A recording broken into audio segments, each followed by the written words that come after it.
Hello students, welcome you all. In my previous lecture of alkyl halide, I told you about the difference between nucleophile and the base. In this lecture, I will tell you about these two terms, that is nucleophilicity and the basicity.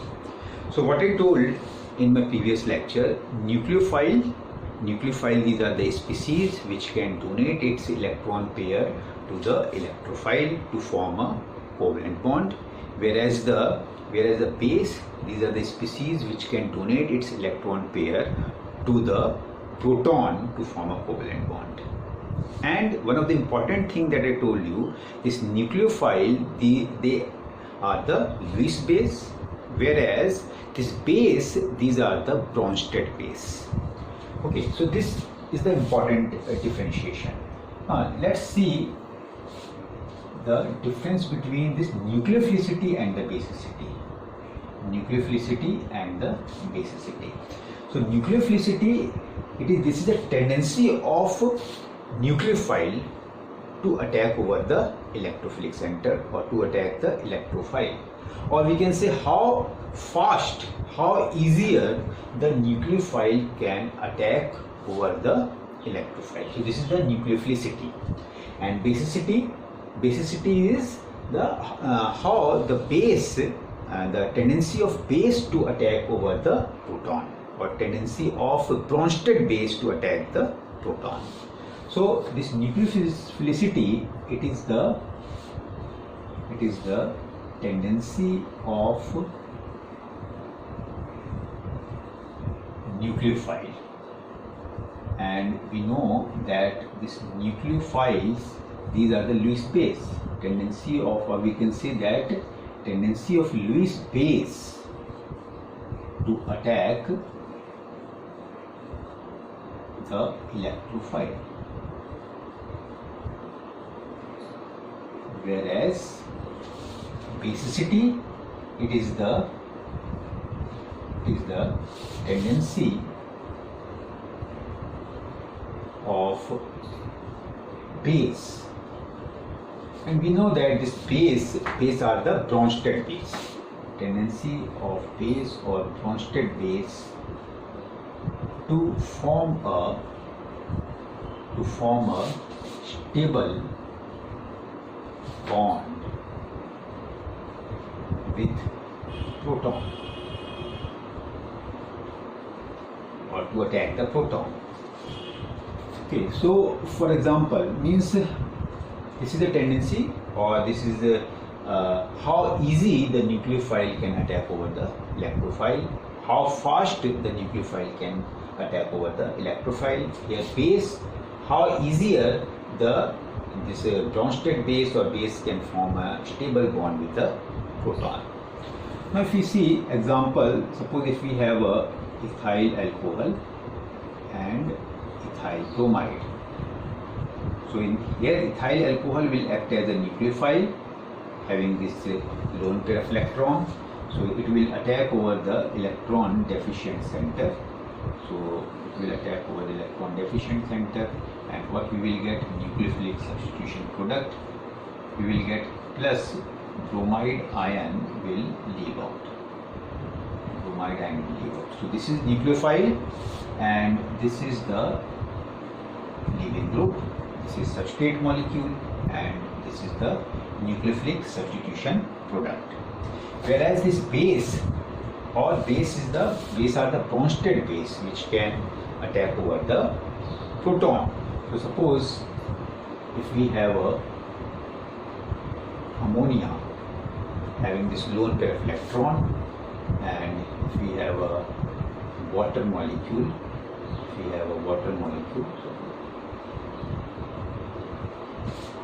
okay, so this will attack over the proton and we will get the ammonium ion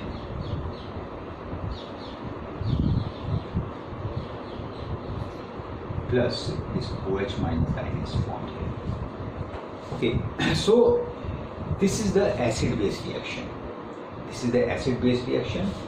Whereas this is not the acid-base reaction. This is a This is a nucleophilic substitution reaction, where the nucleophile is attacking over the substrate molecule. Here the base is attacking over the proton. So this is our weak base. We know that this is the weak base, ammonia, and here this OH minus ion, this is a strong base. This is a strong base. Okay, and this reaction is a acid-base reaction. This reaction is an acid-base reaction, where this base is forming this weak base is forming a strong base, from weak base to strong base. Okay, so this strong base, this is a conjugate base. This is a conjugate base, and here this such type of reaction, acid-base reaction, we know that this acid-base reaction, these are the reversible reaction. Acid-base reactions are the reversible reaction, whereas this nucleophilic substitution reaction is not reversible. Okay, so we can write such reactions are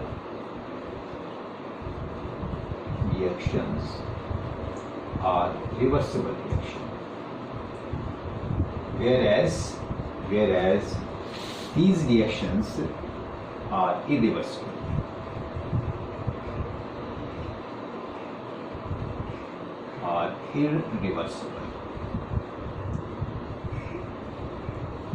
Okay, so if we say that this is the reversible reaction, and we can find the relative strength of acid and base.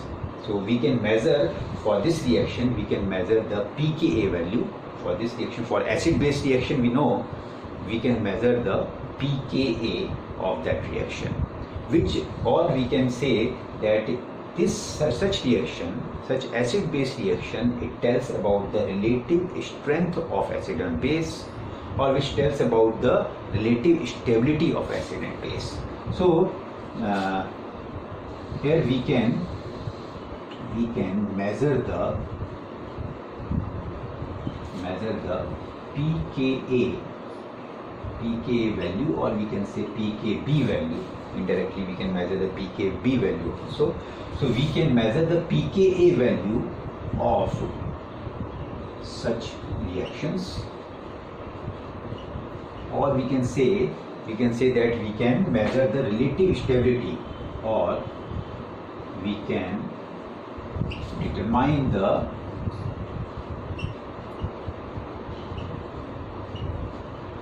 relative stability,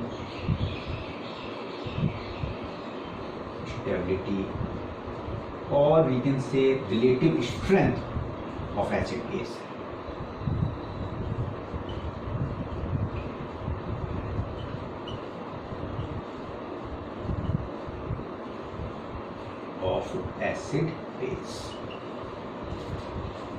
Okay, so when we talk about the stability, of this acid-base reaction, because this is a reversible reaction, we can determine the Ka value, then we can determine the pKa value, and this pKa value we can determine the relative stability or relative strength of this acid base which are formed.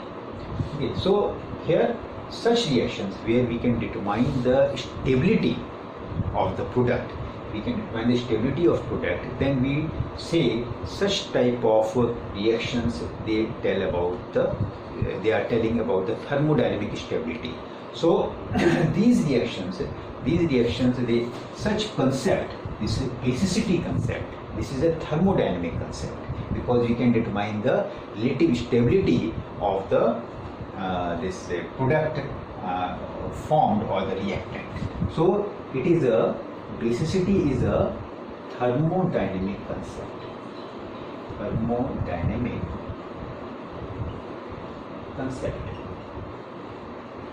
Whereas if we see in this nucleophilic substitution reaction, then we cannot measure the stability, because this is the irreversible reaction. We cannot measure the stability of the reactant or the product, but we can measure that how fast the reaction is going on. how easier the reaction is going on, how easier the product is formed. And we can say how fast the nucleophile can attack over the electrophile. So here we cannot measure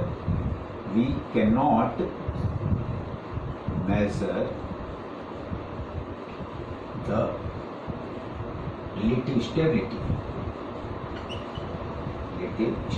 of reactant and product, but we can measure the rate of reaction, that is how fast the nucleophile can attack, but we can measure the rate of nucleophilic substitution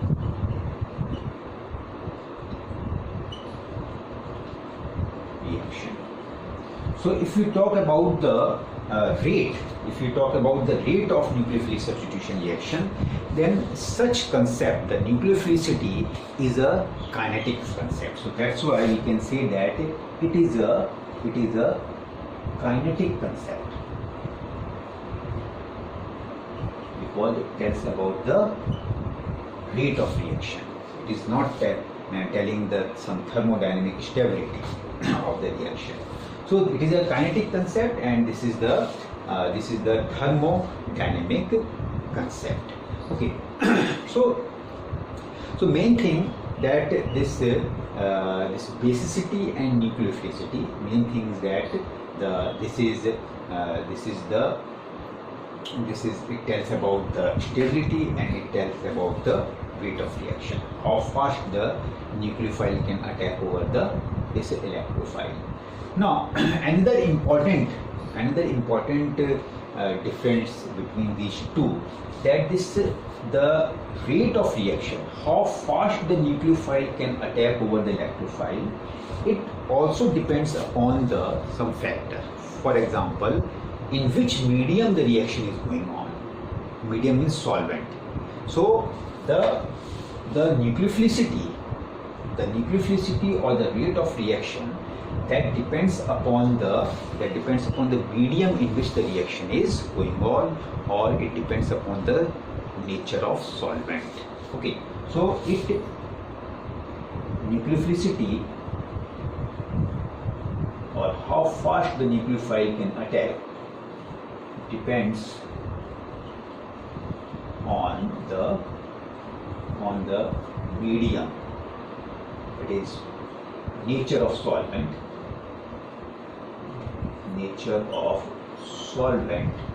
that is medium,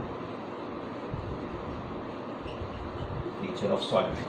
And this solvent, it may be polar protic solvent or polar aprotic solvent, that is either polar protic solvent or polar aprotic solvent.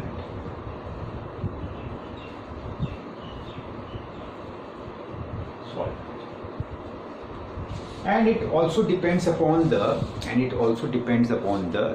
factor, that is the steric factor of the nucleophile, or the size of nucleophile. Okay, so it depends upon the nature of solvent and size of nucleophile.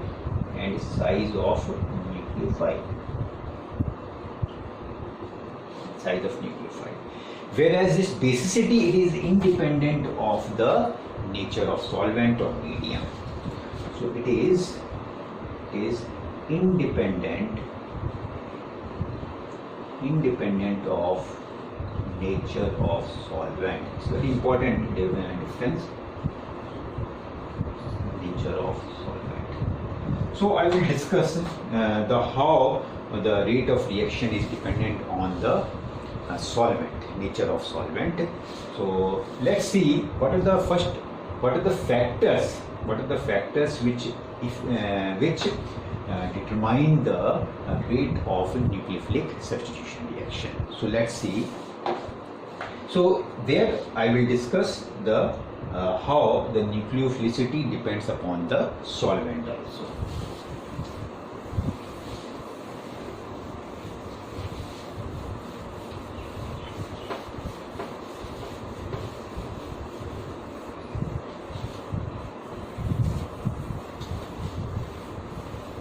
So in my previous lecture, I told you about the factors which affecting the basicity, factors affecting the negative charge on the base.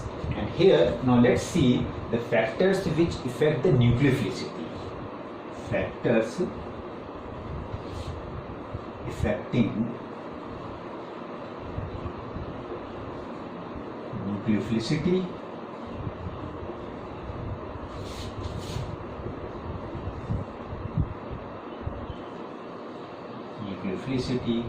or the strength of nucleophile, you can say. Factors affecting the nucleophilicity or the strength of nucleophile. How fast the nucleophile can attack over the electrophiles. So let's see the factors affecting the strength of this nucleophile or nucleophilicity. So one of the factors that is the charge density. One of the factor that is charge density. Now, so as the charge density increases, then nucleophile can attack much easier, much faster over the substrate molecule. So as the charge density increases, we can say the nucleophile or nucleophilicity also increases, or the rate of nucleophilic substitution reaction that will increase. So as the charge density increase, nucleophilicity will increase. So for example, if we say that if we have hydroxide ion, and this H2O, so no doubt which have the this hydroxide ion has the larger charge density over the, because this two more lone pair of electrons are present, one minus charge is present over here. So out of this hydroxide ion and this water molecule, this hydroxide ion has the large charge, higher or more charge density. So that's why this hydroxide ion will act as a stronger nucleophile. The strength of this nucleophile is more than this one. In the same way, suppose if we have an H2 minus ion and this ammonia, so which have the more charge density, that this has the larger charge, more charge density, and that's why it will act as a stronger nucleophile. And similarly, if we see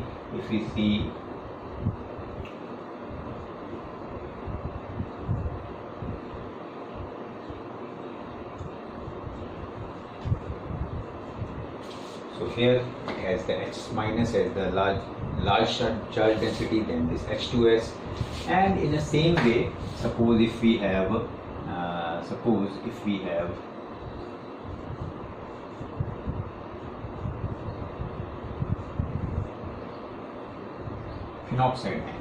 phenoxide ion and phenol, so out of these two, no doubt this phenoxide ion has the larger charge density. Okay, similarly, if we have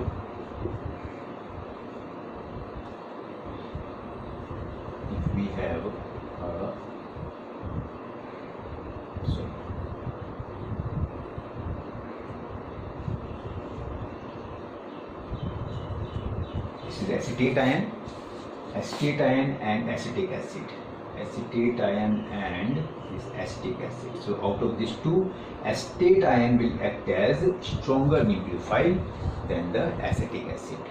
Okay, so larger is the charge density, greater will be the nucleophilicity. The nucleophile can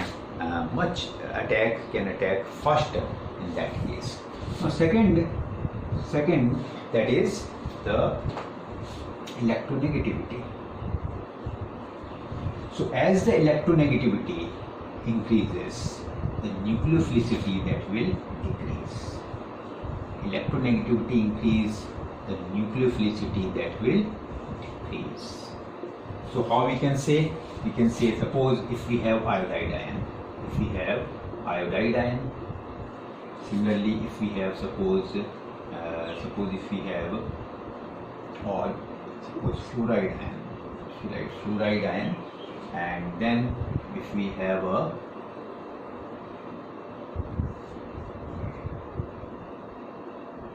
hydroxide ion, then if we have suppose H2 minus ion and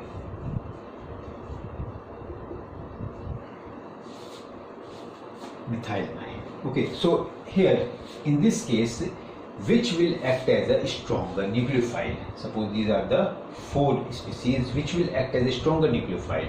So if we see, then fluoride ion having the larger electronegativity. Here electronegativity is larger, that's why the electron pair are not free to attack over the electrophilic center. So that's why this will act as this nucleophilicity of this is less, this will act as a weaker electrophile, whereas this will act as a stronger electrophile. So this is the strong electrophile, a strong nucleophile, and this is a weak nucleophile. This is a weak nucleophile. Okay. So because it has a electronegativity is more, here the electronegativity is less. Electronegativity of carbon is less. Now in the same way, third important factor that determines the nucleophilicity, that is the solvent. So let's see the nature of solvent. Third one,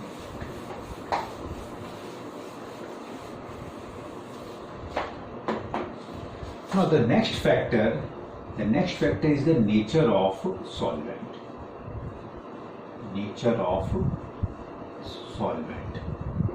Okay. Now the solvent, what kind of solvent that should be used in nucleophilic substitution reaction? Always the polar solvent is used. So polar solvent, why the polar solvent only is used? Why not we can use the non-polar solvent? Because the substrate molecule or the alkyl halide, we know that alkyl halide undergo the nucleophilic substitution reaction, and these alkyl halides are the polar one, so they are easily dissolved in a polar solvent. So that's why when we talk about the nature of solvent, then the solvent should be the polar one. The solvent should always be the polar one. So two kind of solvent we may take. One is the polar protic solvent. Polar protic solvent. The nucleophilic substitution reaction can occur in presence of polar protic solvent or in presence of polar aprotic solvent. So what are polar protic solvent? Polar protic solvents are the solvents containing hydrogen which form a hydrogen bond. Containing hydrogen which may form a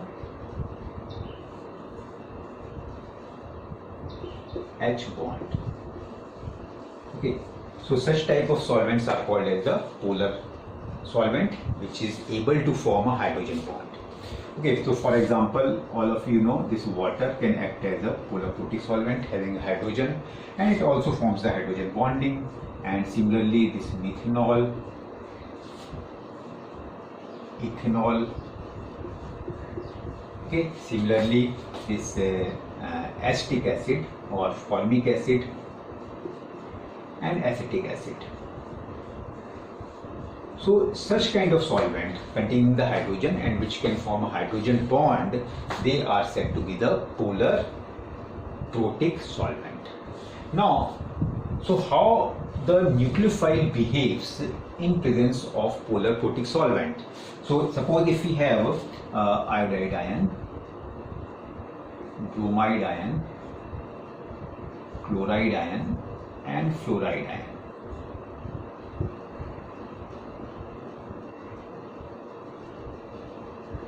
So which would be the better nucleophile in polar protic solvent? Which would be the better nucleophile in polar protic solvent? So in polar protic solvent, the iodide ion is a better nucleophile. in comparison to the bromide ion, in comparison to the chloride ion, in comparison to the fluoride ion. Now, why iodide ion is a better nucleophile in polar protic solvent? Because we know that this fluoride ion having the larger electronegativity, so that's why it can form a tight shell of solvent, or it will undergo solvation. This can easily undergo solvation, or it is more solvated. It is more solvated than the iodide ion. It is more solvated, and this is less solvated.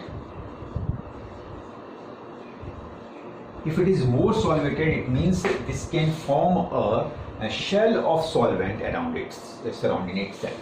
Okay, so suppose if we have a fluoride ion, then it can form a shell of this solvent. So solvent can form a hydrogen bond with this fluoride ion easily in comparison to the iodide ion. So fluoride ion being smaller in size, that's why it form a tight shell of tight shell around itself. So it can easily form a hydrogen bond. It can easily form a hydrogen bond, or it will form a much more tight shell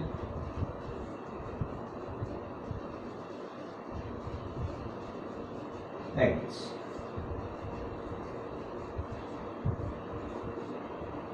Okay, so having this positive charge, this having the delta negative charge. So this forms this H2 molecule. It forms a tight shell of solvent molecule around itself, around this fluoride ion. So that's why this fluoride ion is more solvated, and this iodide ion being the larger in size, lower electronegativity, that's why it is not forming a tight shell, or moreover we can say that here the electron pair are free to attack over the electrophile. So less solvated, or we can say least solvated, that's why the lone pair of electrons are free to attack over the electrophile. So this in presence of polar protic solvent, this will be the trend of nucleophilicity. Now in polar aprotic solvent, again I am taking the polar solvent, but it is a aprotic one. Polar aprotic solvent. So polar aprotic solvent, they contains the hydrogen, but it does not form the hydrogen bond. So containing the hydrogen, but which does not form, the hydrogen bond. So which does not form H bond. Such solvents are called as the polar aprotic solvent. For example, if we see what is the polar aprotic solvent, like if we say acetonitrile. Acetonitrile is a polar aprotic solvent. Similarly, DMF, dimethyl formamide. So this dimethyl formamide, it may act as a polar. It contains the hydrogen atom. But it does not form the hydrogen bond. Similarly, DMSO. Similarly, dimethyl sulfoxide. This is dimethyl sulfoxide. This also does not form a hydrogen bond. So this is DMSO, DMF, and this is acetonitrile. And even this acetone also, acetone.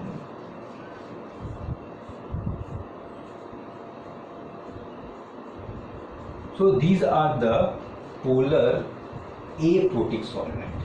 So how this polar aprotic solvent affect the nucleophile, or we can say how the nucleophile behaves in presence of polar aprotic solvent. So suppose if we have a nucleophile, iodide ion, bromide ion, chloride ion and fluoride ion. So how they will behave in presence of polar aprotic solvent? So as this polar aprotic solvent does not form the hydrogen bond, that's why these ions will not form any hydrogen bond, or they will not make any shell around itself. So what we will see here, we will see that this iodide ion, here the iodide ion having the larger this fluoride ion being the highest charge density. Here the charge density is highest one. So this is having the highest charge density, and this having the lowest charge density. So that's why which will act as a stronger nucleophile. No doubt the nucleophile having the highest charge density will act as a strong nucleophile. So that's why this has the nucleophilicity. Nucleophilicity of this fluoride ion is larger in comparison to this iodide ion. So this is a strong nucleophile. This is a strong nucleophile, and this is weak nucleophile. Weak nucleophile. Okay. So this would be the trend. So this would be the trend in polar aprotic solvent. Now next factor which affects the nucleophilicity of the reaction, that is the steric factor. Now let's come to the fourth one, that is the steric factor.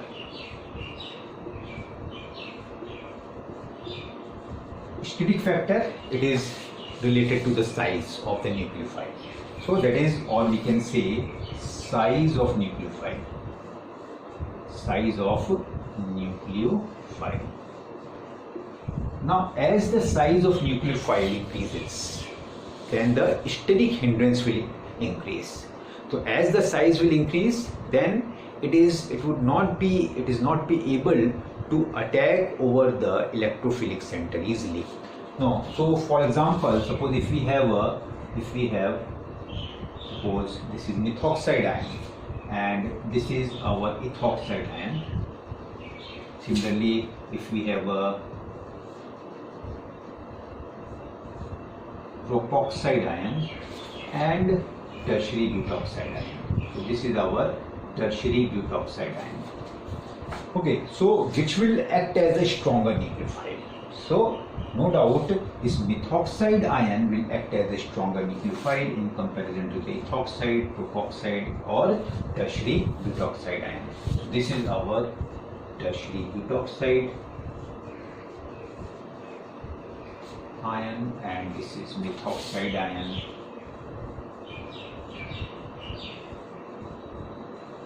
Ethoxide ion,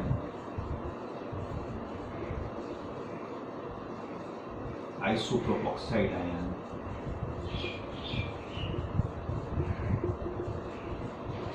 so this will act as a stronger nucleophile because here this is much more sterically hindered. So more steric hindrance, and this has the least steric hindrance.